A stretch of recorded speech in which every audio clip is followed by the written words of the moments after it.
thinking, what is wrong with me when I was younger? Because why could other kids go home, do their homework, be done with it, get their A's and do great, and why would it take me 3 hours to do something? I do remember teachers saying things like, this is chicken scratch, referring to my handwriting, or just not being able to understand why I didn't understand what was on the board or why I wasn't getting the concepts. And her papers would come home and her printing would be up in the air and down below the line. And the teacher would call me in and say, we don't understand, she's having trouble writing. I remember a teacher making me stay after class to practice handwriting and printing and so on like that, because she just thought if I just did that, made that O one more time, that I would have it down. And I don't think she realized that there was probably something else wrong. I used to skip words and when I was reading, but my mom said I was a good reader, and it took me a long time to do a paragraph. Like, it would take me an hour to write a paragraph when it would take 15 minutes for other children. And then she would start getting comments on the side of the paper. Leslie, you're not trying, you need to try harder. She started to not answer all the questions, and I would say to her, Leslie, you know the answers to these questions. Why aren't you answering them? She said, well, they won't be able to read them anyway, so I may as well just not even bother. I mean, I knew that I had some intelligence as a child. I just never was able to have the skills in order to do everything as well as I wanted to. One day I was listening to the radio, and I heard a radio program, a talk show, and I heard them talking about vision, and they were talking about symptoms, and I'm saying to myself, this is Leslie, that's Leslie. And all of a sudden I said, this is what's wrong with her. Whatever it is they're talking about, this is what's wrong with her. It was the organization called PAVE, Parents Active for Vision Education. And we went and had her tested and found out that she needed vision therapy.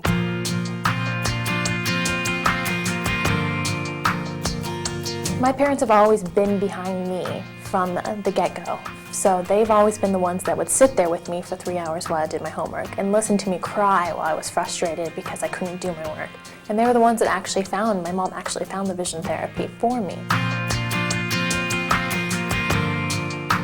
And I just graduated this past May from Scripps College up in Claremont, California. I was my commencement speaker at my graduation. I did really well. I actually wrote a 98-page thesis my senior year of college, and I was really excited by that. And it was actually, college was a really exciting time, and I learned a lot. It would have been horrible. I would not have enjoyed my college experience if I hadn't had some form of vision therapy. College is all about the skills that you have and training yourself and how to study and how to take notes. And you can't do any of that if your eyes aren't working properly, if you're missing out things on the lectures. It's really changed my outlook on kids, because I never look at a kid as if they're doing poorly in school. That's because they're lazy. There's probably always a different reason for it. I think the number one thing that people do not understand is the difference between sight and vision. The difference is that sight is the ability to discriminate whatever it is that you're looking at. Vision is the comprehension and the processing of information that takes place after you've looked at it. It's completely brain. So we're highly visual creatures, and therefore we think largely in visual images, not surprisingly. We are constantly doing a virtual reality in our own brains using visual images which we construct inside our nervous system. There's no question that there are a large number of children who are diagnosed at some point during the course of their education as learning disabled. And I firmly believe that one possible cause for this is failure of the visual system to process information in a normal way. This is something that you don't see. It's a hidden disability. Until you can recognize the symptoms, until you have that knowledge, you don't understand how that child is struggling and the effort that goes into every single thing they do, every minute of the day. I was a real happy-go-lucky kid till I had to start reading. And then all of a sudden life was a struggle. And I mean, it was a really big struggle. I didn't know that I wasn't seeing properly, because, you know, all you have is what you have and nothing to compare it to. So, you know, I really didn't complain that much to my parents, but I did spend like probably 3 to 4 times the amount of time somebody would on homework. Is there some reason that the child isn't getting the information? What are the other underlying kinds of problems? And at least in my experience, it's come down to so much of that visual process. If they're not seeing it, if they're not processing it correctly, then they're not going to be able to do it. The teacher talked to me. She said, my son cannot read, my son cannot do his homework. And she said, your son is going to be retained because I think he's lazy. I feel guilty because I was thinking that he was lazy. I was so sad because I said, oh no, my son, because he's going to have more problems. He was frustrated because going to school and you can't learn. And you go home and your dad is telling you you're lazy and you don't want to do anything. She thinks my son, maybe I speak only Spanish in my house. Maybe that was a problem for him. But I said, no. The vision therapy is great. I see the difference in my child, and I believe this works. My son is doing better in school, and I can see that. And I feel really proud.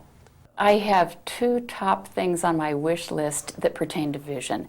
One of them is getting our kids tested, having the whole battery of learning-related visual skills tested before a child enters school to see, are they ready to do the rigorous type of visual learning that we do in schools? And if you can pinpoint it when the kids are little, and if you can help them out when they're little, it just makes the rest of their school career so much easier. Otherwise, it's very cruel to send them on without the visual skills that they need. And the second thing, actually this is kind of tied for first place, but it would be educating the teachers. Research shows that vision is more of a determining factor than socioeconomics for testing scores for their success. 1 in 4 children have undiagnosed and untreated visual problems. Many people don't understand how vision relates to learning. I'm seeing a lot of kids now who can't copy from board to paper or from book to paper, and who can't remember what they just read. People say sometimes, well, the reason that optometry vision therapy works is because the children get so much attention, one-on-one attention. But if they could see the files that come to the office that are, 2 inches thick for all of the different things that parents have done in the schools to try and help that child, you say they've had a lot of one-on-one experiences here. And it isn't that those things didn't work, but because vision is such a huge part of the whole sensory system, it's like if that part's not working, even the gains in the other, the auditory, the motor, the sensory integration, are going to be compromised until this vision is taken care of. There's not a visual system, there's not an auditory system, there's not a vestibular system, but there's really one brain in there. And that one brain has to coordinate multisensory events. But vision, it's understood, becomes the hierarchically dominant system because it receives more information per unit time than any other system. When there is a child in the home with a learning problem, it's not just that child that's affected. That child is affected, but the whole family is affected, so that all of the attention of the family is focused on that child, so the other children may get less attention. We would actually spend 3 and 4 hours a night on homework, modified work in the classroom. All of the notes that were printed up on the board would be handwritten for him.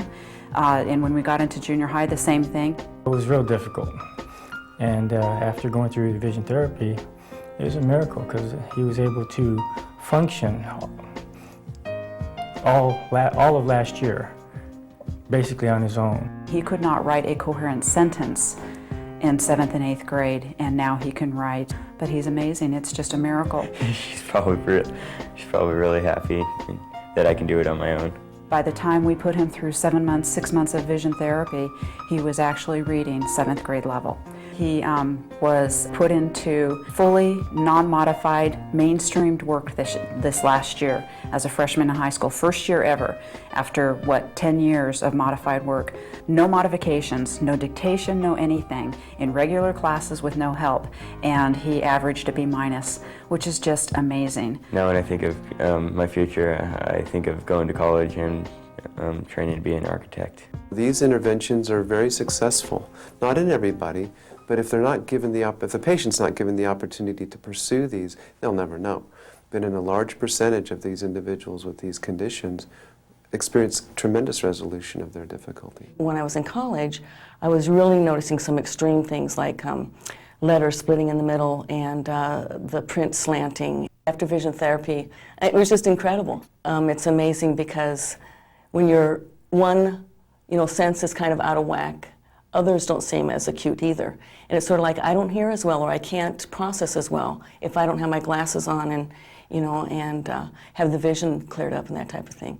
I think when children have their first exam, probably the most important part is that child then knows why they struggle. And that immediately lifts this tremendous load that they carry around with them, that they're not as good as their other students, that they're dumb, that there's something wrong with them. The confidence level, I think, started to change right away when I found out that someone actually believed me when I said I couldn't read what was on the page, and believed me that it wasn't my laziness or some form of stupidity that was causing the problems I was having. Number one is identification of what the cause of the problem is, and I think that's missed so often. A model program to me would be child comes in and we're going to forget about academics. If they've got a significant learning problem, we're going to forget about academics initially. We're going to begin looking at some of those developmental sensory motor training things. We're going to look at vision training.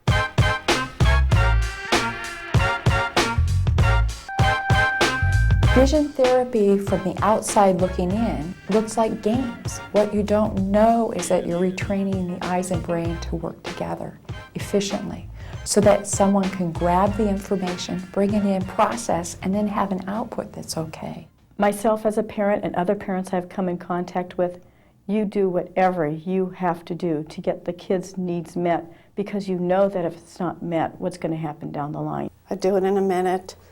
I'd go borrow money. I'd do whatever it takes to do it. Because she has become so successful, and she just blossomed and bloomed after this. And those 2 years I suffered with her because I had to help her with her homework. And I get a little emotional here, but I saw her going downhill instead of up.